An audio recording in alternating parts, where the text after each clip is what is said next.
Oke, kita mulai. Assalamualaikum warahmatullahi wabarakatuh. Oke, pada hari ini Pak Dandi akan menjelaskan tentang bagaimana cara kita menggunakan atau mengeksekusi mesin. Langkah pertama yang harus Anda lakukan adalah membuka filenya. Filenya Anda buka dengan cara buka GPRL control ini. Kita buka maka tampilannya akan beralih seperti ini. Nah, langkah pertama adalah kita buka filenya, open ya. Kemudian kamu cari di mana file kamu berada. Ya, misal saya punya paket contohnya ini Abdul Malik. Di sini akan ada banyak file ya, file yang sudah kamu tarik menjadi G-code itu yang akan kita eksekusi di mesin. Ya, langkah pertama adalah kita inputkan ini ya, ini open. Oke. Kemudian setelah selesai open, nah ini adalah gambar kita. Oke, ini adalah gambar kamu atau program kamu. Coba kita klik ini ya, ini isometrik ya. Nah, oke, sudah tampil di sini dulu. Kemudian langkah berikut kita adalah perkenalan pada bagian ikon-ikonnya. Oke, kita coba dulu kan. Perkenalan pada bagian ikon ini adalah ikon sumbu. Coba lihat, ini adalah sumbu X, ini adalah sumbu Y, dan ini adalah sumbu Z. Coba perhatikan di bagian mesin. Saat kita gerakan ini paling kanan atau sumbu X, dia akan bergerak ke kanan. Coba perhatikan. Oke ya. Oke, kita inputkan 5 maka dia akan bergerak ke kiri 5 mili. Nah, karena mudah terlihat ini akan saya bawa ke kiri. Oke, saya bawa ke kiri. Oke. Dan ini adalah sumbu Y. Ya, coba perhatikan. Nah, pergerakannya.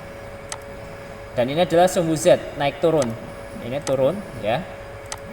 Nah, kemudian ada lagi yaitu putaran mesin ini. Nah, kalau kita pencet ini maka dia akan berputar pisaunya. Coba perhatikan pada bagian mesin.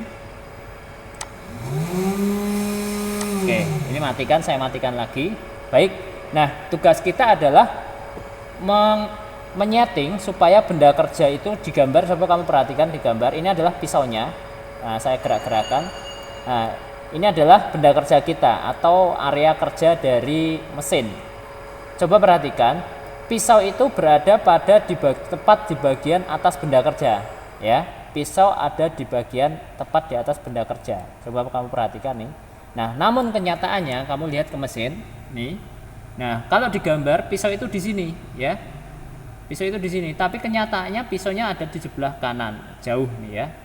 Kurang lebih sekitar 1 cm dari ke kiri. Nah, maka tugas kita adalah menyamakan antara di mesin dengan coba lihat di benda kerja ini. Caranya bagaimana? Ada 2 cara. Yang pertama adalah cara mudah ya, cara mudah, tapi ini resiko kegagalannya tinggi. Cara mudah itu adalah kita manual Mas ya, Mbak. Bagaimana caranya? Pisau ini tepatkan berada pada bagian ini. Ini sudah saya garisi pakai tangan, tapi besok kalau kamu ingin menggarisi silakan pakai bolpen atau pakai penggaris supaya tepat. Nah, tempatkan ini, gerakan ini pada bagian tengah ini, ya. Nah, kalau ingin saya gerakan secara manual, coba kamu perhatikan di mesin. Ini mau saya gerakan. Oke. Kemudian gerakan ke sini, ya. Kemudian saya ganti angkanya. Ini perhatikan ini bisa diganti angkanya tergantung permintaan kita mau bergerak berapa mili. Oke. Nah, kalau di gambar saya, di posisi saya ini adalah yang paling sama seperti ini. Karena efek kamera mungkin akan jadi sedikit beda. Nah, seperti ini. Dia akan sama. Cuma ini resiko kegagalannya tinggi. Oke ya. Nah, setelah dia berada di tengah-tengah maka kamu lihat ini bagian ini, lihat ini, pencet ini aja, klik, maka dia akan, coba ini perhatikan, dia pisau itu berada di tengah-tengah benda kerja persis sama seperti kondisi sebenarnya ini berada di tengah-tengah ya. Dan ini menunjukkan 0 dan 0, artinya kita sudah menyeting X dan Y. Perhatikan X dan Y, jadi nanti yang kita setting adalah X, Y, dan Z ya. Tapi Z nya bagaimana?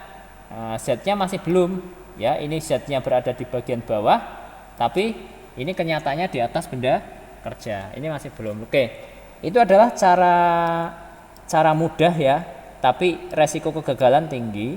Namun yang ingin saya tekankan, silahkan Anda pakai